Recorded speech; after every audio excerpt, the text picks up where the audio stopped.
Hi, it's Josh, your Goth Fragrance Bestie, and I am trying to be more intentional this year by wearing fragrances longer, really sitting with them, and trying to sort through them even when I don't necessarily like them.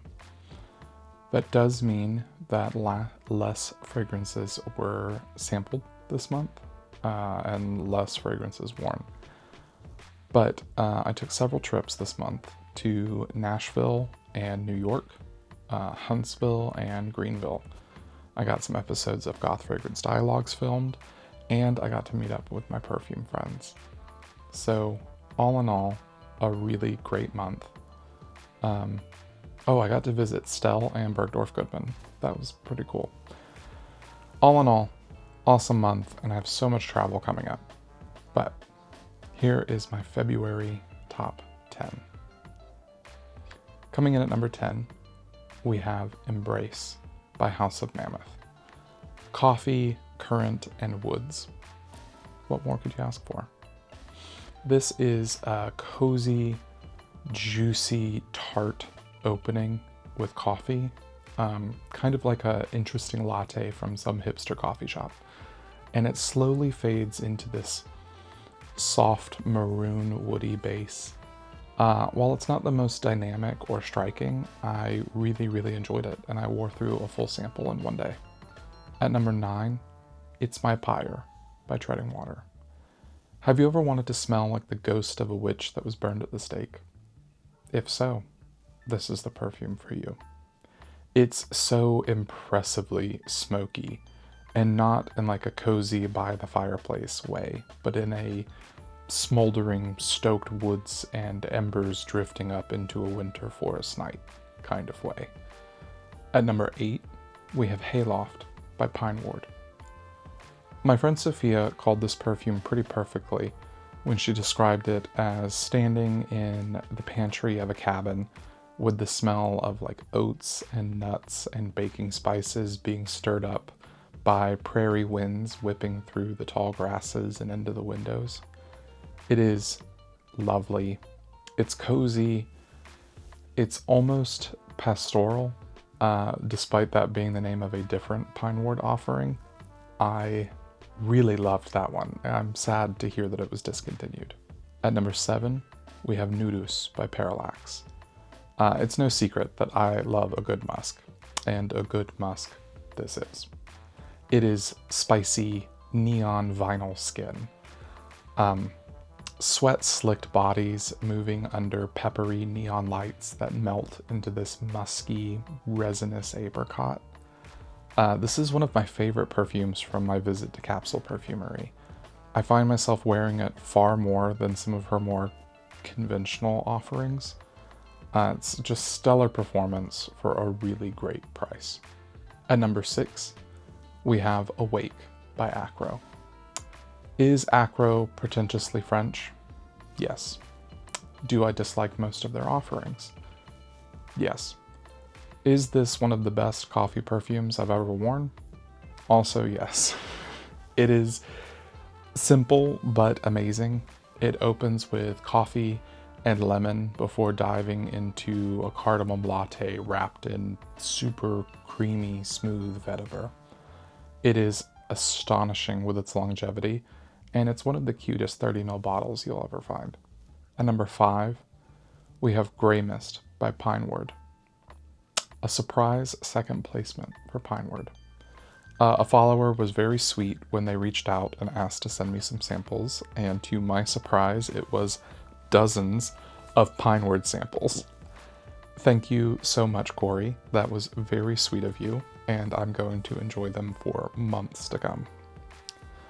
Grey Mist is this cool, misty morning hike in a spruce forest.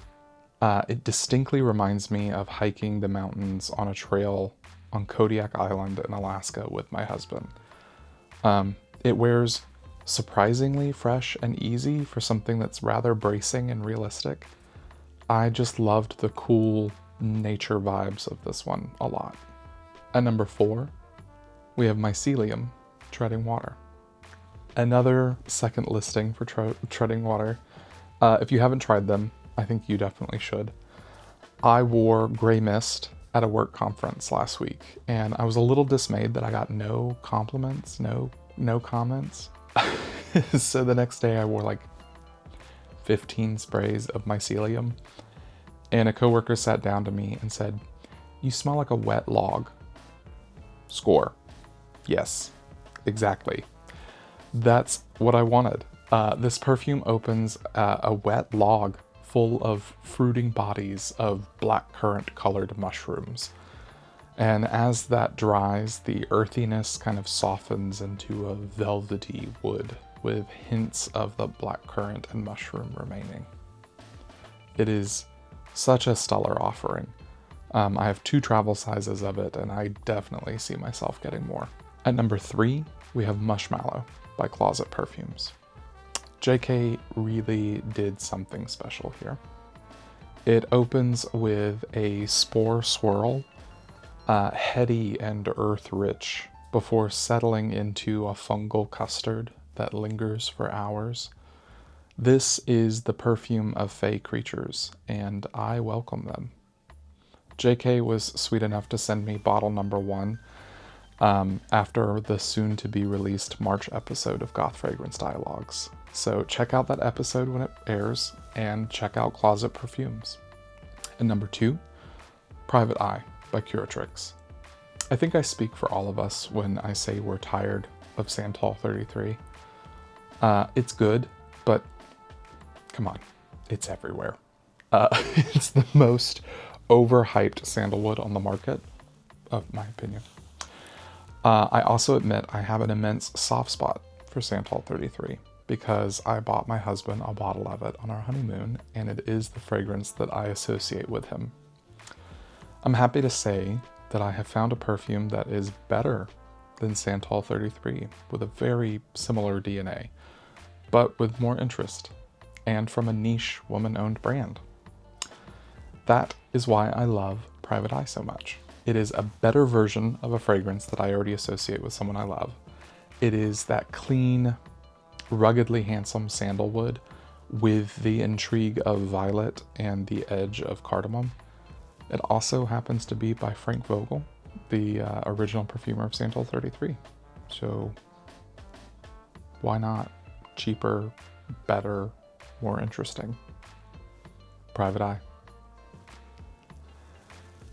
Before I get to my number 1, I am traveling a lot for work, and you may have noticed that the framing is a little different because I have a new little work camera, travel camera rather, and I want to do travel vlogs while I'm traveling. I'm going to take a bunch of random samples and I'm going to wear them at my work meetings and while I'm traveling and collect some footage and hopefully go back to some short format content on those samples, but also maybe just do some topics that have been suggested in other videos, like specific scent families or some fragrances based around specific notes that I really like.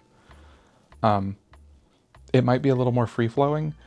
It might not have the same editing quality as some of my others because they'll be shorter, but I'm excited for it. I want to get back into making some different kinds of content. So if there's some like short vloggy kind of videos you want to see of me while I'm traveling to locations like Mexico City, Bogota, Buenos Aires, Santiago, Sao Paulo, Calgary, London, Prague, Las Vegas, Seattle, the list goes on.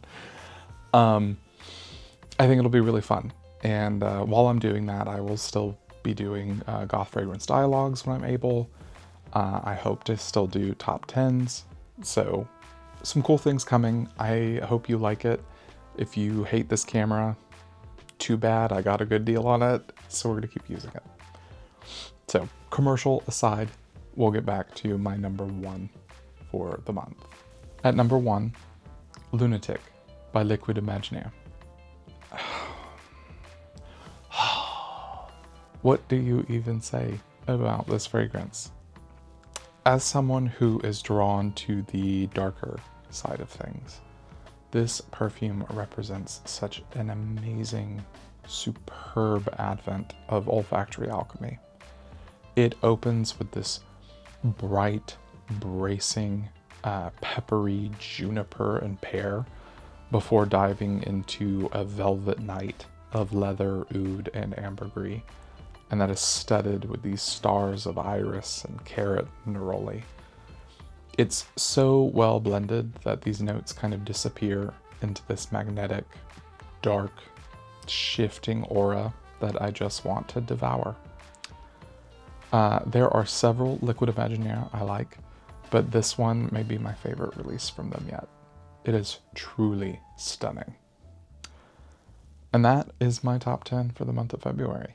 I hope to see you in these short form vlog videos that I'm going to try out.